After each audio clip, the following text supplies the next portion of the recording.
Hai, selamat pagi dan teman-teman. Terima kasih atas kesempatan yang telah diberikan kepada kami kelompok 8. Kami akan mempresentasikan video pembelajaran kami dengan materi manajemen aset daerah. Sebelum kita masuk pada materi, izinkan saya untuk memperkenalkan nama anggota kelompok 8. Yang pertama ada saya sendiri, Kava Tubagus. Yang kedua ada Novia Kokali. Dan yang terakhir ada Asriani Urang. Kita masuk pada subbab yang pertama, yaitu penganggaran dan perencanaan belanja aset. Penganggaran dan perencanaan belanja aset adalah dua hal yang sangat penting dalam pengelolaan keuangan suatu perusahaan atau instansi. Berikut adalah penjelasan singkat mengenai keduanya. Penganggaran belanja aset adalah proses menetapkan anggaran atau rencana pengeluaran untuk membeli atau memperbaharui aset fisik seperti gedung, kendaraan, mesin, dan lain sebagainya. Nah, penganggaran belanja aset biasanya terkait dengan strategi jangka panjang suatu perusahaan atau instansi dan seringkali melibatkan perhitungan estimasi biaya masa depan, umur aset, dan pengeluaran pemeliharaan. Perencanaan belanja aset adalah proses menyusun strategi untuk mengelola dan memperbaharui aset fisik agar tetap berfungsi secara optimal dan memberikan manfaat terbesar bagi perusahaan atau instansi.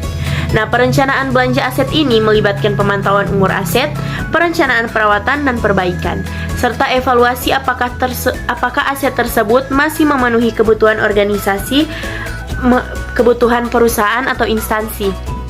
Nah, keduanya memiliki peran yang penting dalam mengelola keuangan perusahaan atau instansi, karena penganggaran dan perencanaan belanja aset yang baik dapat membantu perusahaan atau instansi untuk meminimalkan biaya dan meningkatkan efisiensi dalam pengelolaan aset fisik.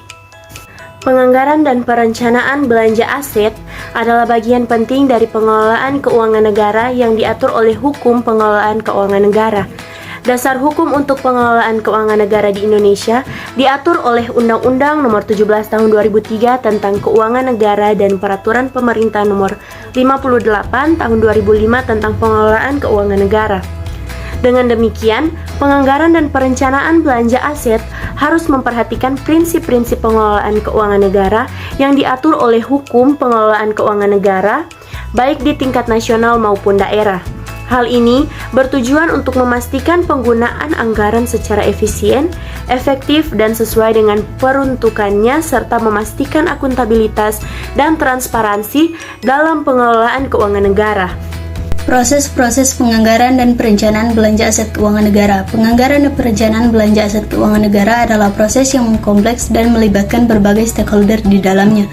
Berikut ini adalah tahapan-tahapan umum dari proses tersebut. Yang pertama, perumusan kebijakan. Tahapan ini merupakan awal dari proses penganggaran dan perencanaan belanja aset keuangan negara, di mana pemerintah menetapkan arah kebijakan dan strategi yang akan dijalankan untuk penggunaan anggaran negara.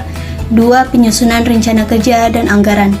Setelah kebijakan dan strategi ditetapkan, langkah selanjutnya adalah penyusunan rencana kerja dan anggaran atau RKA oleh masing-masing instansi pemerintah. RKA ini berisi program kerja, target, dan alokasi anggaran yang akan digunakan untuk mencapai sasaran yang telah ditetapkan. 3. Penetapan anggaran. Setelah RKA disusun, anggaran ditetapkan oleh Kementerian Keuangan dan disahkan oleh DPR.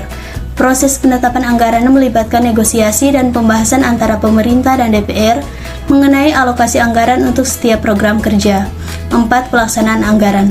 Setelah anggaran ditetapkan, instansi pemerintah dapat memulai pelaksanaan program kerja sesuai dengan alokasi anggaran yang telah disepakati. Proses pelaksanaan anggaran harus dilakukan secara transparan dan akuntabel. 5. Monitoring dan evaluasi. Setelah pelaksanaan program kerja, instansi pemerintah harus melakukan monitoring dan evaluasi untuk mengevaluasi efektivitas dan efisiensi penggunaan anggaran. Hasil evaluasi dapat digunakan untuk memperbaiki program kerja dan alokasi anggaran pada tahun anggaran berikutnya. 6. Pelaporan. Proses penganggaran dan perencanaan belanja aset keuangan negara juga melibatkan pelaporan atas penggunaan anggaran kepada masyarakat. Pelaporan ini harus dilakukan secara transparan dan akuntabel. Penganggaran dan perencanaan belanja. Pengelolaan aset milik daerah diatur oleh beberapa undang-undang di Indonesia, antara lain yang pertama, Undang-Undang Nomor 23 Tahun 2014 tentang Pemerintah Daerah. Undang-undang ini mengatur tentang tugas dan fungsi pemerintah daerah dalam pengelolaan aset daerah, termasuk proses pengelolaan, pengawasan, dan evaluasi aset milik daerah. 2. Undang-Undang Nomor 33 Tahun 2004 tentang perimbangan keuangan antara pemerintah pusat dan pemerintah daerah. Undang-undang ini mengatur tentang alokasi dana transfer dari pemerintah pusat ke pemerintah daerah, termasuk untuk pengelolaan aset milik daerah. 3. Undang-Undang Nomor 1 Tahun 2004 tentang Perbendaharaan Negara.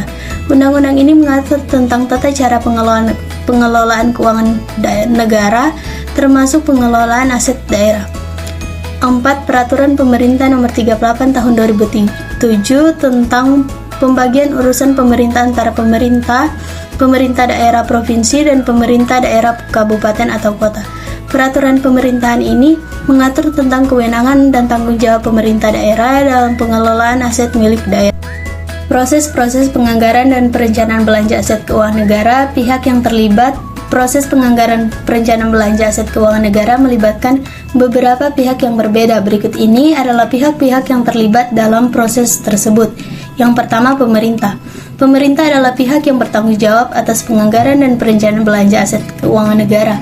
Pemerintah terdiri dari presiden, wakil presiden, menteri, dan pejabat lainnya yang terkait dengan proses penganggaran dan perencanaan belanja. 2. Kementerian Keuangan. Kementerian Keuangan adalah instansi pemerintah yang bertanggung jawab atas koordinasi dan pengawasan pengelolaan keuangan negara, termasuk penganggaran dan perencanaan belanja aset keuangan negara. 3. DPR.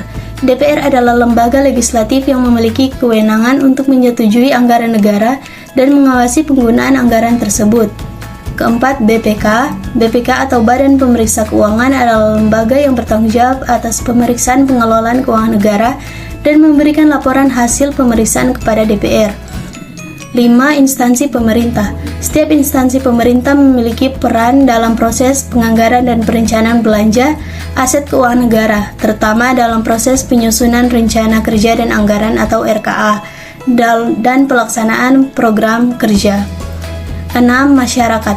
Masyarakat juga terlibat dalam proses penganggaran dan perencanaan belanja aset keuangan negara, memiliki partisipasi dalam penyusunan rencana pembangunan, pengawasan dan pengawalan anggaran, serta memberikan masukan dan saran terhadap program kerja yang telah disusun, transparan, akuntabel, dan efektif.